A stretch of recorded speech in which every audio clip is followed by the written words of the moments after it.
عليك يا رسول الله الصلاة والسلام عليك يا نبي الله الصلاة والسلام عليك يا حبيب الله الصلاة والسلام عليك يا خير خلق الله صلی اللہ تعالی علیہ وسلم۔ کربلا کے واقعے میں حضرت مسلم بن عقیل رضی اللہ تعالیٰ عنہ کا تذکرہ نہایت ہی ضروری ہے، اور آج خانوادہ نبوت کے چشم و چراغ حضرت امام مسلم رضی اللہ تعالیٰ عنہ کے مقدس خون سے کوفے کی سرزمین کا سرخ ہونا، اس کا تذکرہ ہوگا، اور نبی زادے کے خیر مقدم کے لیے آنکھوں کا فرش بچھانے والی آبادی اب اس کی تڑپتی ہوئی لاش کے سامنے کھڑی جو مسکرائی، اس کا تذکرہ ہوگا۔ تلواروں کی دھار، برچھیوں کی انی، تیروں کی نوک پر اب بھی خون کے نشانات موجود تھے۔ ابن زیاد کے حکم سے حضرت امام کی مقدس نعش شاہراہ عام پر لٹکا دی گئی، کئی دن تک لٹکتی رہی۔ نبی کا کلمہ پڑھنے والے کھلی آنکھوں سے یہ ہولناک منظر دیکھتے رہے۔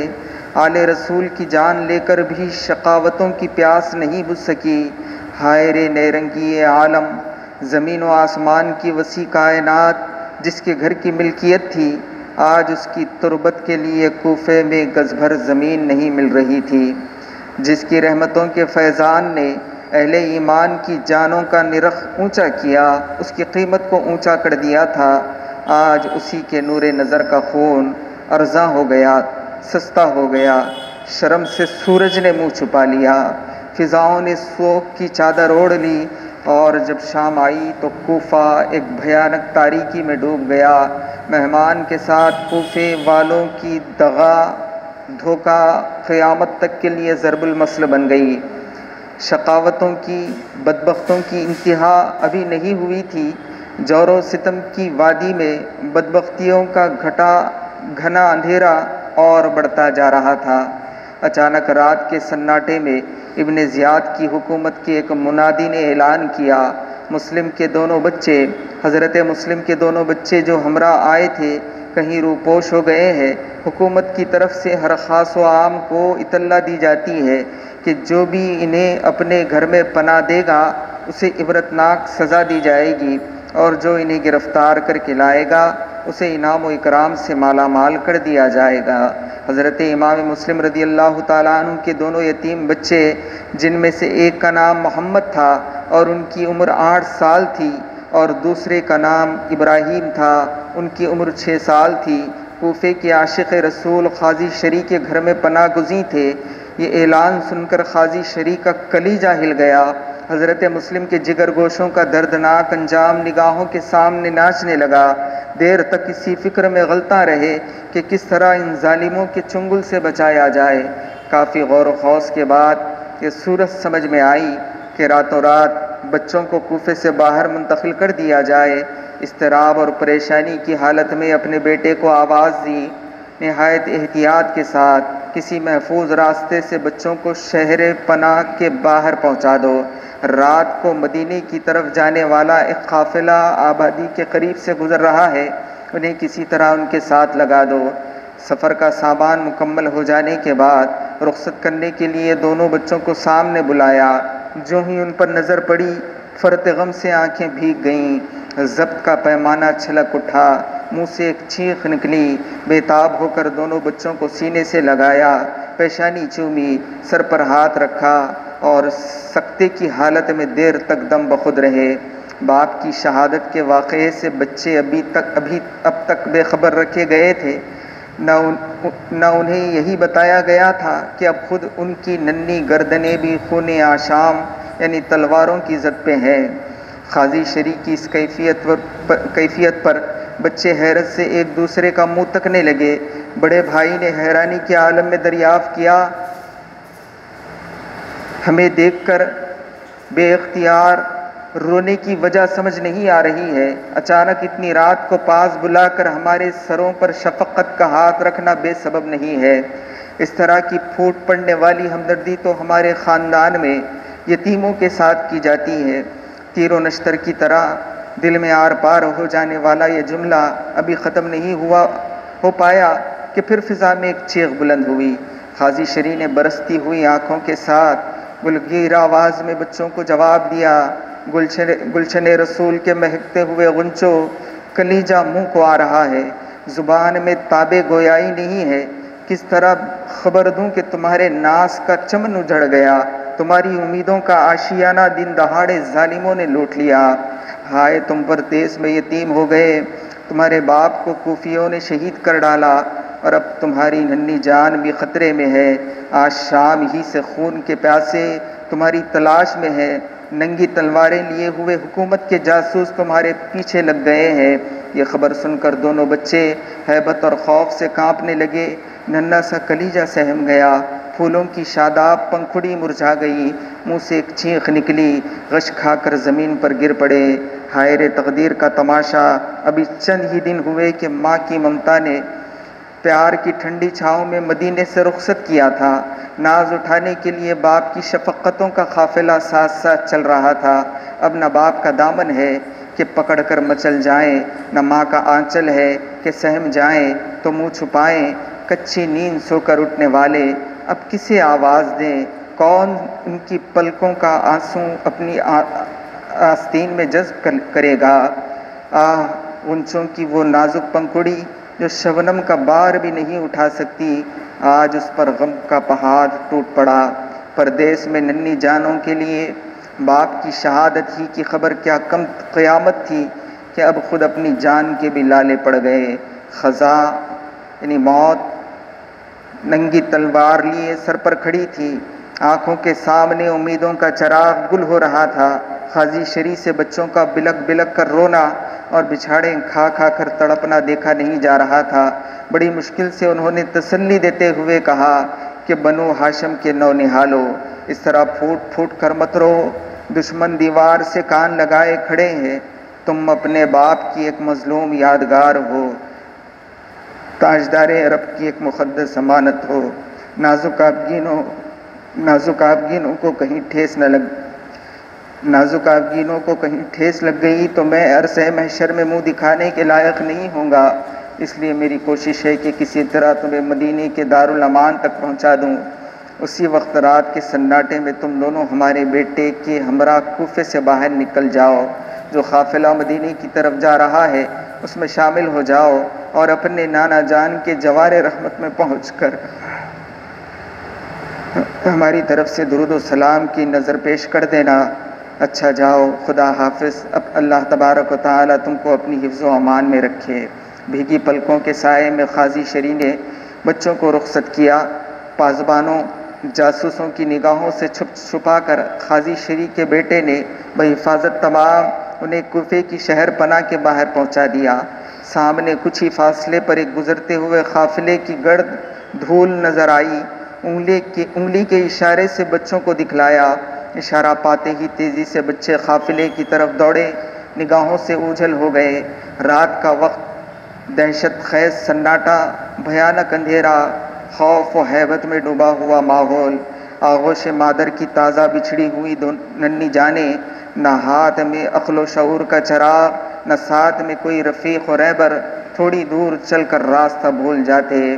ہائے رے گردش ایام، کل تک جن لاڈلوں کا قدم پھولوں کی سیچ پر تھا، آج انہی کی راہ میں کانٹوں کی برچھیاں کھڑی تھیں، جو اپنے نانا جان کے مزار تک بھی باپ کی انگلیوں کا سہارا لیے بغیر نہیں جا سکتے تھے۔ آج وہ اکا و تنہا دشت غربت میں بھٹکتے پھر رہے تھے۔ کبھی کی عادت نہیں، چلتے چلتے گر پڑتے، قدم قدم پر ٹھوکر لگتی، تلووں میں کانٹے چبھتے تو اف کر کے بیٹھ جاتے، ہوا سنسناتی تو دہشت سے کانپنے لگتے، پتے کھڑکتے تو ننھا سا کلیجہ سہم جاتا، درندوں کی آواز آتی تو چونک کر ایک دوسرے سے لپٹ جاتے، ڈر لگتا تو ٹھٹک جاتے، پھر چلنے لگتے، کبھی بلک کر ماں کو یاد کرتے، کبھی مچل مچل کر باپ کو آواز دیتے، کبھی حیرانی کے عالم میں ایک دوسرے کا منہ تکتے، اور کبھی ڈبڈبائی آنکھوں سے آسمان کی طرف دیکھتے۔ جب تک پاؤں میں سکت رہی اسی کیفیت کے ساتھ چلتے رہے، جب مایوس ہو گئے تو ایک جگہ تھک کر بیٹھ گئے۔ ذرا تقدیر کا تماشا تو دیکھیں، کہ رات کا پچھلا پہر ہے، ڈھلتی ہوئی چاندنی ہر طرف بکھر گئی۔ ابن زیاد کی پولیس کا ایک دستہ جو ان بچوں کی تلاش میں نکلا، گشت کرتا ہوا ٹھیک وہیں پر آ کر رکا۔ جو ہی بچوں پر نظر پڑی، قریب آیا اور دریافت کیا کہ تم کون ہو؟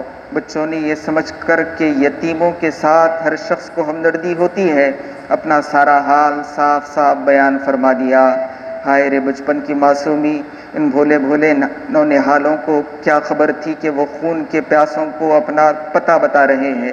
یہ معلوم ہونے کے بعد کہ یہی حضرت مسلم رضی اللہ تعالیٰ عنہ کے دونوں بچے ہیں، جلادوں نے انہیں گرفتار کر لیا، مشقیں کسیں اور گھسیٹتے ہوئے اپنے ہمراہ لے چلے۔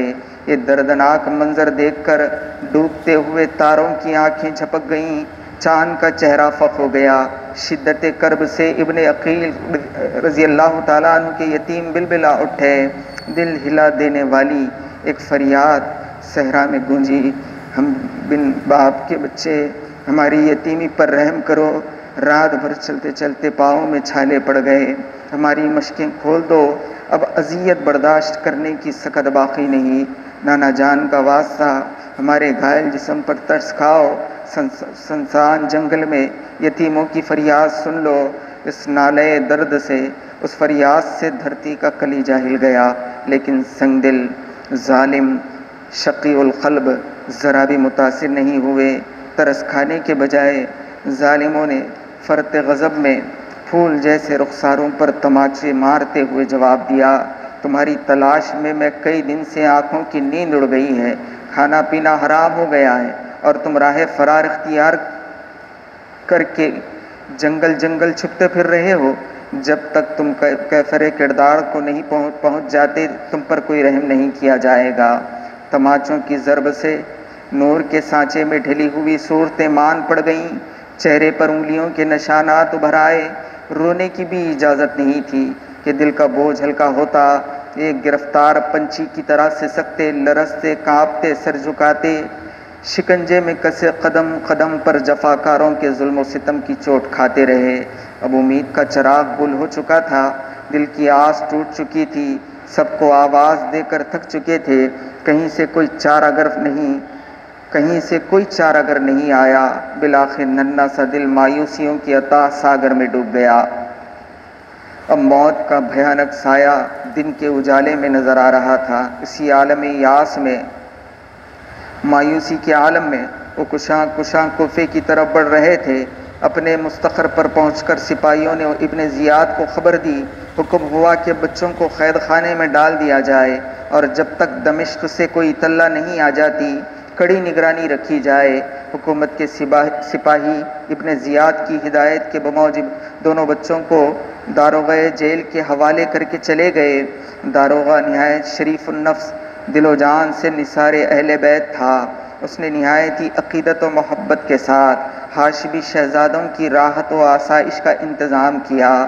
دوپہر رات گزر جانے کے بعد اپنی جان پر کھیل کر اس نے دونوں بچوں کو جیل سے باہر نکالا، اپنی حفاظت میں قادسیہ جانے والی سڑک پر انہیں پہنچا کر اپنی انگوٹی دی اور اپنے بھائی کا پتہ بتاتے ہوئے کہا کہ قادسیہ پہنچ کر تم اس سے ملاقات کرنا اور بطور نشانی یہ انگوٹی دکھانا، وہ بحفاظت تمام مدینہ پہنچا دے گا۔ یہ کہہ کر اس نے ڈبڈباتی ہوئی آنکھوں سے بچوں کو رخصت کیا۔ قادسیہ کی طرف جانے والا کارواں کچھ ہی دور پر تیار کھڑا تھا۔ بچے بے تحاشا اس کی طرف دوڑے، لیکن نوشتہ تقدیر نے پھر یہاں اپنا کرشمہ دکھایا۔ پھر گھٹا کی اوٹ سے نکلا ہوا سورج گہنا گیا۔ پھر مدینے کے ان ننھے مسافروں کو دشت غربت کی بلاؤں نے آ کے گھیر لیا۔ پھر کچھ دور آگے چل کر راستہ بھٹک گئے، قافلہ نظروں سے اوجھل ہو گیا۔ پھر رات کا وہی بھیانک سناٹا، وہی خوفناک تاریکی، وہی سنسان جنگل، وہی شام غربت کا ڈراؤنا خواب، اور ہر طرف خون آشام تلواروں کا پہرا، قدم قدم پر دہشتوں کا سایہ۔ چلتے چلتے پاؤں شل ہو گئے، تلووں کے آبلے پھوٹ پھوٹ کر بہنے لگے، روتے روتے آنکھوں کا چشمہ سوکھ گیا۔ صبح ہوئی تو دیکھا کہ جہاں سے رات کو چلے تھے گھوم پھر کر وہیں موجود ہیں۔ ہائے رے تقدیر کا چکر! اس دنیا میں کیڑے مکوڑوں چرند پرند تک کا رین بسیرا ہے، لیکن خاندان نبوت کے دو ننھے یتیموں کے لیے کہیں پناہ کی جگہ نہیں۔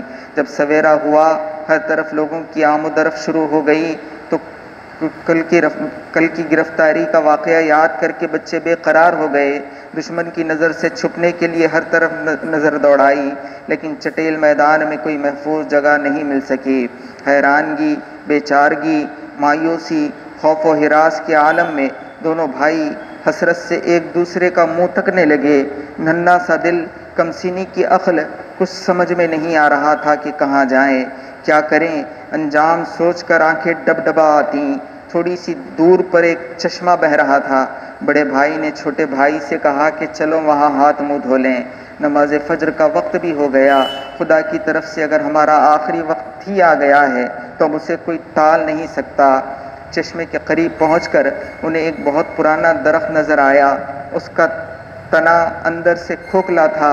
پناہ کی جگہ سمجھ کر دونوں بھائی اس میں چھپ کر بیٹھ گئے۔ ذرا سی آہٹ ہوتی تو دل دھڑکنے لگتا، کوئی راہ گیر گزرتا تو دشمن سمجھ کر سہم جاتے۔ ایک پہر دن چڑھنے کے بعد کوفے کی طرف سے ایک لونڈی پانی بھرنے کی غرض سے چشمے کے کنارے آئی۔ پانی میں برتن ڈبونا ہی چاہتی تھی کہ اسے سطح آب پر آدمی کا عکس نظر آیا۔ پلٹ کر دیکھا تو دو ننھے بچے درخت کے کوہ میں بیٹھے ہوئے، سہمے ہوئے۔ سفید نورانی کرنیں ان کی پیشانی سے پھوٹ رہی تھیں، لالا کی طرح دہکتے ہوئے ان کے رخسار پر موسم خزاں کی اداسی چھا گئی تھی۔ لونڈی نے حیرانی کے عالم میں دریافت کیا، اے گلشن دلربائی کے نوشگفتہ پھولو، تم کون ہو، کہاں سے آئے ہو؟ ایک بار کے ڈرے ہوئے تھے، کچھ جواب دینے کے بجائے خوف اور دہشت سے لرزنے لگے۔ پھوٹ پھوٹ کر بہنے والے آنسوؤں سے چہرے شرابور ہو گئے۔ لونڈی نے تسلی دی، اس بی بی نے تسلی دی۔ اس بی بی نے تسلی آمیز لہجے میں کہا، ناز کے پلے ہوئے لاڈلو، کسی طرح کا اندیشہ نہ کرو، دل سے دہشت نکال دو۔ یقین کرو میں تمہارے گھر کی بھکارن ہوں، دشمن نہیں ہوں۔ تم نہ بھی اپنا ٹھکانہ بتاؤ، جب بھی تمہارا یہ چہرہ بتلا رہا ہے کہ تم بی بی فاطمہ کی جنت کے پھول ہو، سچ بتاؤ کہ کیا تم ہی دونوں امام مسلم رضی اللہ تعالیٰ عنہ کی نونہال ہو؟ بی بی نے چہرے کی بلائیں لیتے ہوئے کہا کہ فلک نشین شہزادے، کیڑے مکوڑوں کے بھٹ سے باہر آؤ، میرے دل میں بیٹھو، آنکھوں میں سما جاؤ۔ بی بی کے اصرار پر بچے درخت کی کوہ سے باہر نکلے اور ہمدرد غمگسار سمجھ کر اس سے اپنا سارا حال بیان کر دیا۔ ان کی دردناک سرگزش سن کر بی بی کا کلیجہ ہل گیا، آنکھیں ساون بھادوں کی طرح برسنے لگیں۔ دل کی بے قرار کیفیت پر قابو پانے کے بعد بچوں کو چشمے کے کنارے لے گئی، آنسو پوچھے، منہ دھلایا، بالوں کا غبار صاف کیا، انہیں دلاسا دیتے ہوئے محفوظ راستے سے اپنے گھر لائی۔ اس کی مالکہ بھی خاندان اہل بیت سے والہانہ عقیدت رکھنے والی تھی۔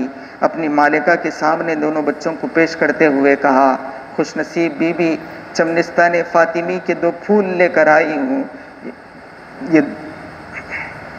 یہ دونوں امام مسلم کے لاڈلے ہیں، بن باپ کے یتیم بچے ہیں، پردیس میں ان کا کوئی نہیں ہے۔ ان کی بے کسی اور یتیمی پر ترس کھانے کے بجائے ظالم اب ان بے گناہوں کے خون کے در پہ ہے۔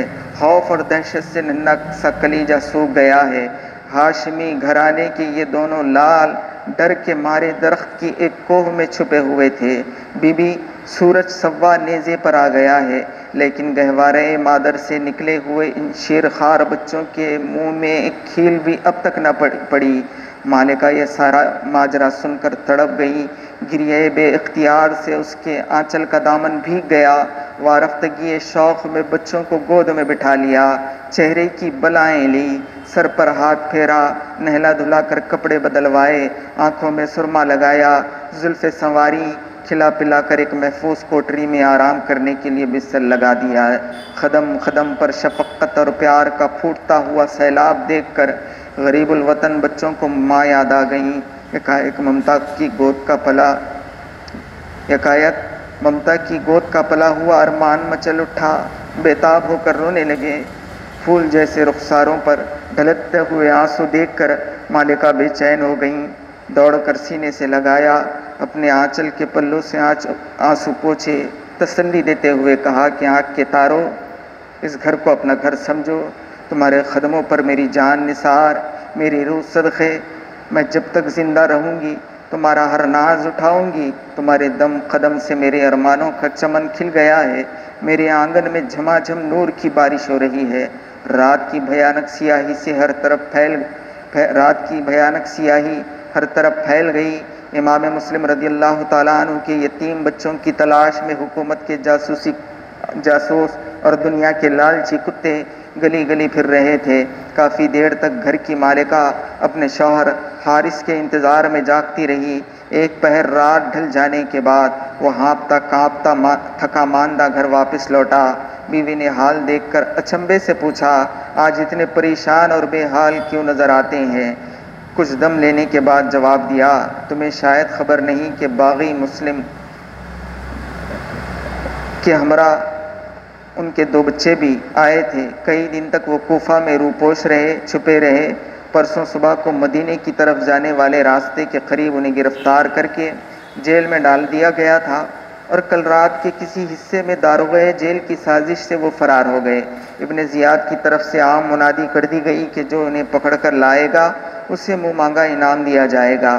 وقت کا سب سے بڑا اعزاز حاصل کرنے کے لیے اس سے زیادہ زرین موقع اب ہاتھ نہیں آئے گا بیگم۔ صبح سے انہی بچوں کی تلاش میں سرگرداں ہوں، دوڑتے دوڑتے برا حال ہے، ابھی تک کوئی سراغ نہیں لگ رہا ہے۔ حارث کی باتیں سن کر بیوی کا کلیجہ دھک سے ہو گیا، دل ہی دل میں بیچ و تاب کھانے لگی۔ مسحور کر لینے والی ایک ادائے دلبرانہ کے ساتھ اس نے اپنے شوہر کو سمجھانا شروع کیا، ابن زیاد آل رسول کا خون ناحق بہا کر اپنی عاقبت کو برباد کر رہا ہے۔ دنیا کی آسائش چند روزہ ہے، انعام کی لالچ میں جہنم کا ہولناک عذاب مت خرید۔ ذرا اپنے دل پر ہاتھ رکھ کر سوچ، کل میدان حشر میں رسول خدا کو ہم کیا منہ دکھائیں گے؟ حارث کا دل پوری طرح سیاہ ہو چکا تھا، بیوی کی باتوں کا کوئی اثر اس کے دل پر نہیں ہوا۔ جھنجھلاتے ہوئے جواب دیا، نصیحت فرمانے کی ضرورت نہیں، عاقبت کا نفع نقصان میں خوب سمجھتا ہوں، میرا ارادہ اٹل ہے، اپنی جگہ سے کوئی بھی مجھے ہٹا نہیں سکتا۔ سنگ دل شوہر کی نیت بد معلوم ہونے کے بعد منٹ منٹ پر دل دھڑک رہا تھا کہ مبادا ظالم کو کہیں بچوں کو بھنک نہ لگ جائے، اس لیے جلد ہی اسے کھلا پلا کر سلا دیا، اور جب تک نیند نہیں آ گئی بالین پر بیٹھی اسے باتوں میں بہلاتی رہی۔ جب وہ سو گیا تو دبے پاؤں اٹھی اور بچوں کی کوٹری پر تالا ڈال دیا۔ فکر سے آنکھوں کی نیند اڑ گئی، رہ رہ کر دل میں ہوک سی اڑتی تھی، ہائے پروردگار، حرم نبوت کے ان راج دلاروں کو کچھ ہو گیا تو حشر کے دن سیدہ کو میں کیا منہ دکھاؤں گی؟ دنیا قیامت تک میرے منہ پر تھوکے گی کہ میں نے نبی زادوں کے ساتھ دغا کی، انہیں جھوٹا دم دلاسا دے کر مقتل کی راہ گزر تک لے آئی۔ آہ میرے عشق پارسا کا سارا بھرم لٹ گیا، میرے حسین خوابوں کا خواب تار تار بکھر گئے۔ ہائے افسوس، اس گھر کو معصوم بچے اپنا ہی گھر سمجھ رہے ہوں گے، کہیں یہ راز فاش ہو گیا تو ان کے ننھے دل پر کیا گزرے گی، وہ مجھے اپنے تئیں کیا سمجھیں گے؟ لیکن میرے دل کا حال تو خدا اور اس کے رسول سے چھپا ہوا نہیں ہے۔ کچھ بھی ہو، جیتے جی لاڈلوں کی جان پر کوئی آفت نہیں آنے دوں گی۔ یا اللہ، مجھے اپنے محبوبوں کے عشق میں ثابت قدم رکھ، ان کے آنسوؤں کا گوہر ٹپکنے سے پہلے میرے جگر کا خون بہا دینا۔ رات کا پچھلا پہر تھا، کوفے کی بدنصیب آبادی ہر طرف نیند کی خاموشی چھائی ہوئی تھی۔ حارث بھی اپنے گھر میں بے خبر سو رہا تھا، دونوں بچے بند کوٹری میں محو خواب ناز تھے کہ اسی درمیان انہوں نے ایک نہایت ہی دردناک اور ہیجان انگیز خواب دیکھا۔ چشمہ کوثر کی سفید موجوں سے نور کی کرن پھوٹ رہی ہے، باغ فردوس کی شاہراہوں پر چاندنی کا غلاف بچھایا گیا ہے، قریب ہی کچھ فاصلے پر شہنشاہ کونین صلی اللہ تعالیٰ علیہ وسلم مولا کائنات حضرت حیدر بنت رسول صلی اللہ تعالیٰ علیہ وسلم، حضرت فاطمہ زہرا اور شہید مظلوم حضرت امام مسلم رضوان اللہ تعالیٰ علیہ مجمعین جلوہ فرما ہے۔ دونوں بچوں پر نظر پڑتے ہی سرکار نے امام مسلم سے مخاطب ہو کر فرمایا، مسلم تم خود تو آ گئے، جور و ستم کا نشانہ بننے کے لیے ہمارے جگر پاروں کو اشقیاء کے سامنے، اشقیاء کے ہاتھوں میں چھوڑا ہے۔ حضرت مسلم نے نیچی نگاہ کیے جواب دیا، وہ بھی پیچھے پیچھے آ رہے ہیں حضور، بہت قریب آ چکے ہیں، بس 2-4 قدم کا فاصلہ ہے۔ خدا نے چاہا تو کل کا سورج طلوع ہوتے ہی وہ دامن رحمت کی ٹھنڈی چھاؤں میں مچل رہے ہوں گے۔ یہ خواب دیکھ کر دونوں بھائی چونک پڑے۔ بڑے نے چھوٹے کو جھنجھوڑتے ہوئے کہا کہ اب سونے کا وقت نہیں ہے، ہماری شب زندگی کی سحر ہو گئی ہے، بھیا اٹھو، بابا جان نے خبر دی ہے کہ اب ہم چند گھنٹے کے مہمان ہیں۔ حوض کوثر پر نانا حضور ہمارے انتظار میں کھڑے ہیں، وادی امان نہایت بے تابی کے ساتھ ہماری راہ تک رہی ہے، بھیا صبر کر لو، اب دشمنوں کی خون آشام تلواروں کی زد سے بچ نکلنا بہت مشکل ہے، اب مدینے لوٹ کر جانا نصیب نہیں ہوگا، ہائے امی جان سے اب آخری وقت بھی ملاقات نہ ہو سکے گی۔ چھوٹے نے ڈبڈباتے ہوئے جواب دیا، میں بھی اسی طرح کا خواب دیکھا ہوں کہ کیا سچ مجھ ہم لوگ کل صبح قتل کر دیے جائیں گے، ہائے ایک دوسرے کو ذبح کرتے ہوئے ہم کیسے دیکھ سکیں گے۔ بھیا یہ کہہ کر دونوں بھائی ایک دوسرے کے گلے میں باہیں ڈال کر لپٹ کر پھوٹ پھوٹ کر رونے لگے۔ خزاں بھی طاق میں تھی، موت بھی طاق میں تھی۔ نالے بے اختیار کی آواز سے جلاد حارث کی، ظالم کی آنکھ کھل گئی، سوتی ہوئی قیامت جاگ اٹھی۔ ظالم نے بیوی کو جگا کر پوچھا، یہ بچوں کے رونے کی آواز کہاں سے آ رہی ہے؟ یہ بچوں کے رونے کی آواز۔ صورتحال کی نزاکت سے بیوی کا کلیجہ سوکھ گیا۔ اس نے ٹالتے ہوئے جواب دیا کہ سو جائیں، کہیں پڑوس کے بچے رو رہے ہوں گے۔ سنگ دل نے تیور بدل کر کہا، پڑوس سے نہیں، ہمارے گھر سے یہ آواز آ رہی ہے، ہو نہ ہو یہ وہی مسلم کے بچے ہیں رضی اللہ تعالیٰ عنہ، جن کی تلاش میں کئی دن سے میں سرگرداں ہوں۔ یہ کہتے ہوئے اٹھا اور اس کوٹری کے پاس جا کر کھڑا ہو گیا، تالا توڑ کر دروازہ کھولا، اندر جا کر دیکھا دونوں بچے روتے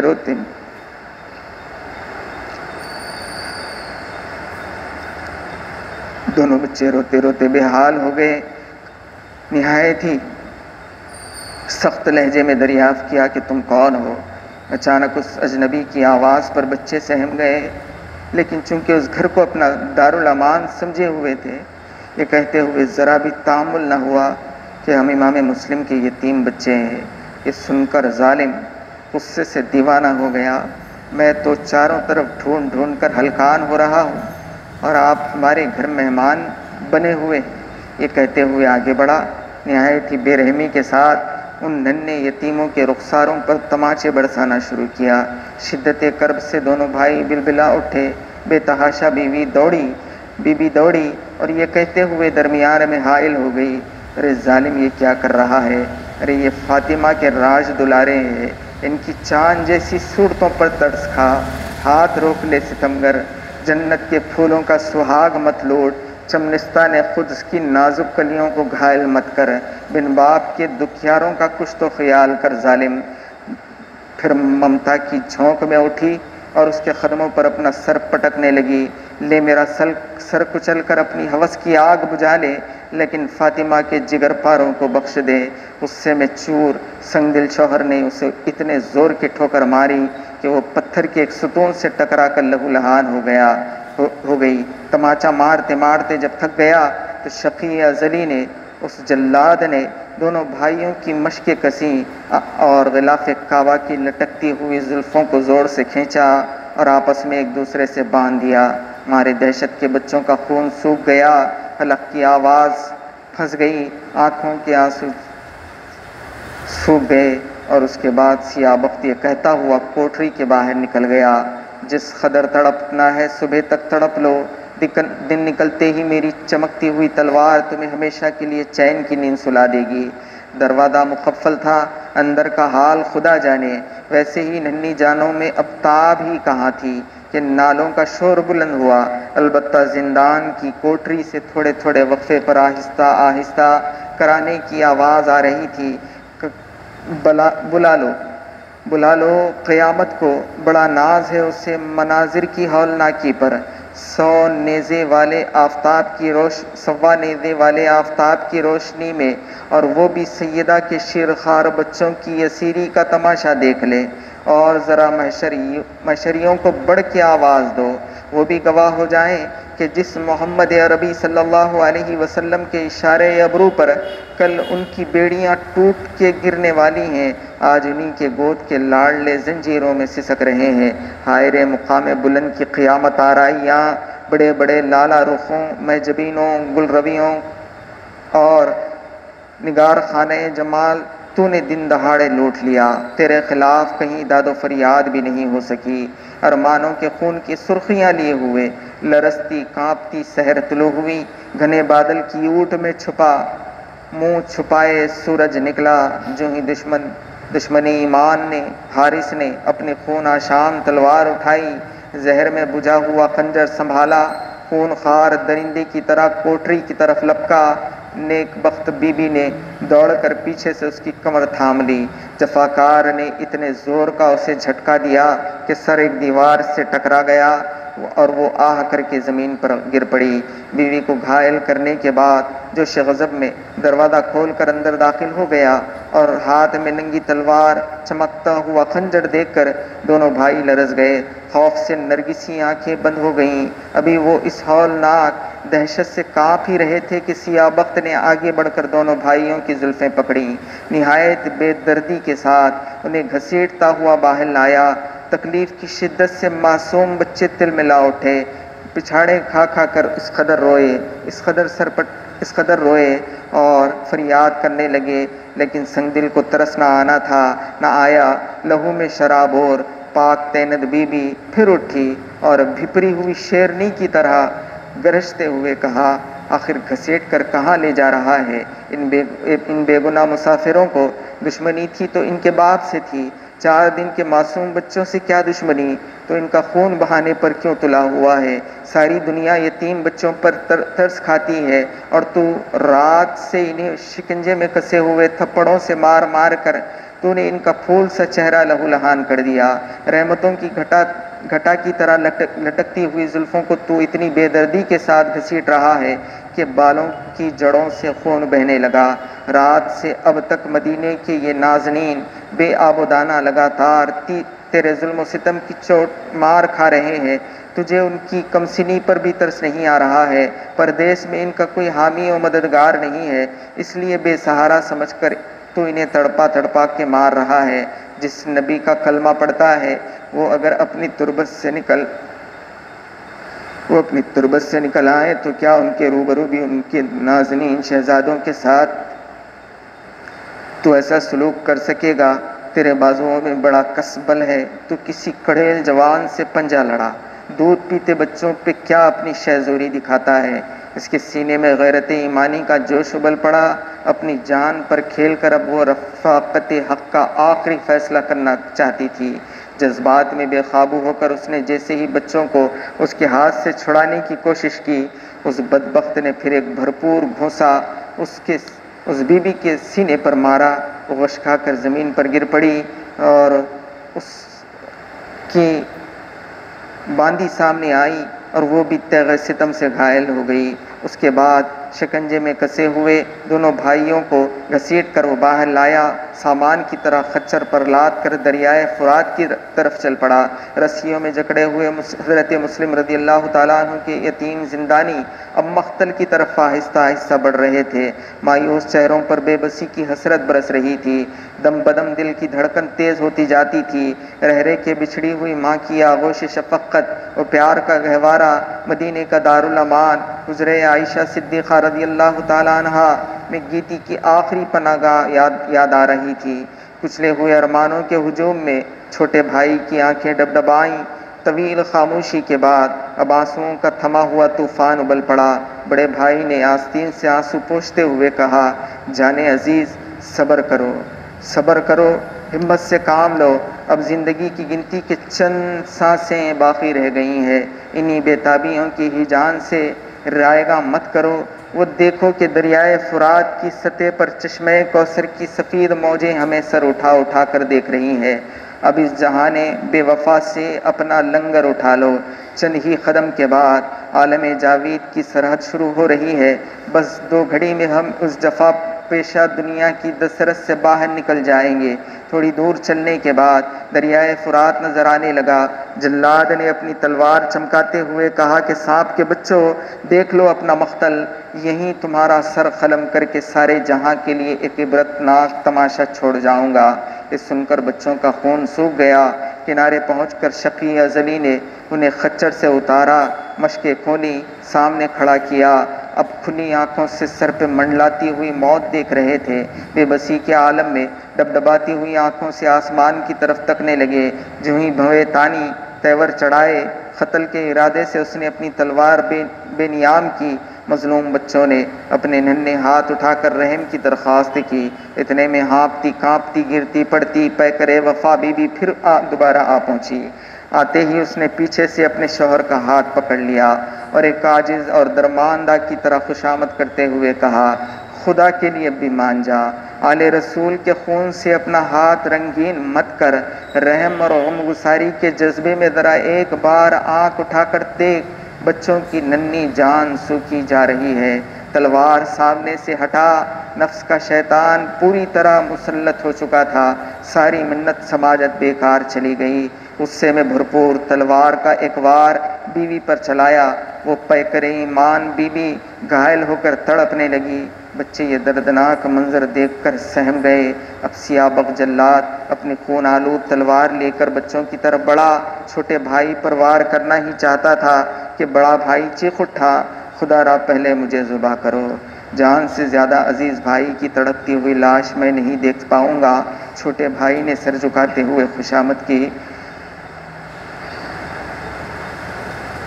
بڑے بھائی کے قتل کا منظر مجھ سے ہرگز نہیں دیکھا جائے گا، خدا کے لیے پہلے میرا سر قلم کرو۔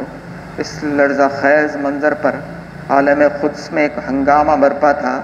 شہنشاہ کونین کلیجہ تھامے ہوئے مشیت کے اوپر ادا پر صابر اور شاکر، سیدہ کی روح مچل مچل کر عرش الہی کی طرف بڑھ رہی تھی کہ عالم گیتی کو تہ و بالا کر دے، لیکن قدم قدم پر سرکار کی پرنم آنکھوں کا اشارہ پا کر انہیں روک رہا تھا۔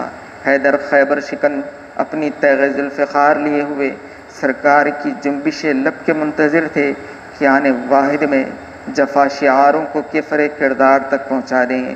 روح الامین بال اوپر گرائے دم بخود تھے۔ رضوان کوثر و تسنیم کا ساغر لیے انتظار میں کھڑا تھا۔ عالم برزخ میں ہلچل مچی ہوئی تھی۔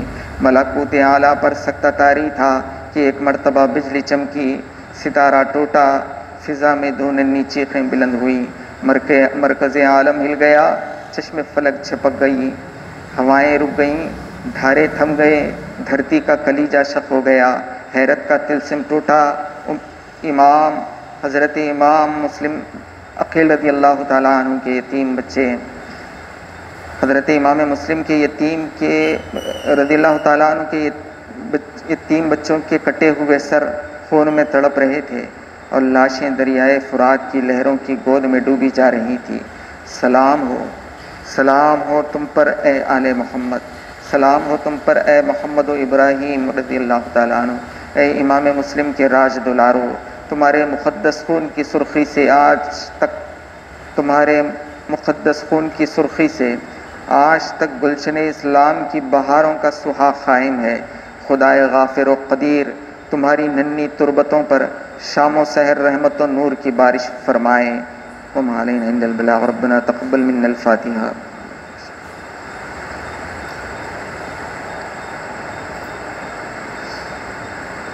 محمد صلی اللہ علیہ وسلم، صلی اللہ علی محمد صلی اللہ علیہ وسلم، صلی اللہ علیہ وسلم۔ صلی اللہ علی محمد صلی اللہ علیہ وسلم۔ سلطان کربلا کو ہمارا سلام ہو، جانان مصطفیٰ کو ہمارا سلام ہو، سلطان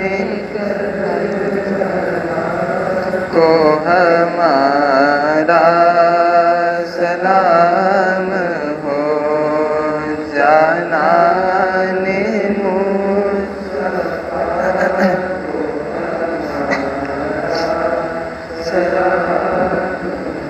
بھائی بھتیجے بھانجے سب ہو گئے نثار، بھائی بھتیجے بھانجے سب ہو گئے نثار، ہر لال بے بہا کو ہمارا سلام ہو، سلطان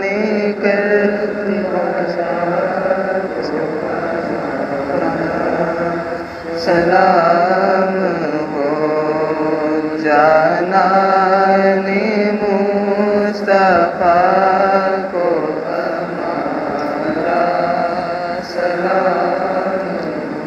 تیغوں کے سائے میں بھی عبادت خدا کی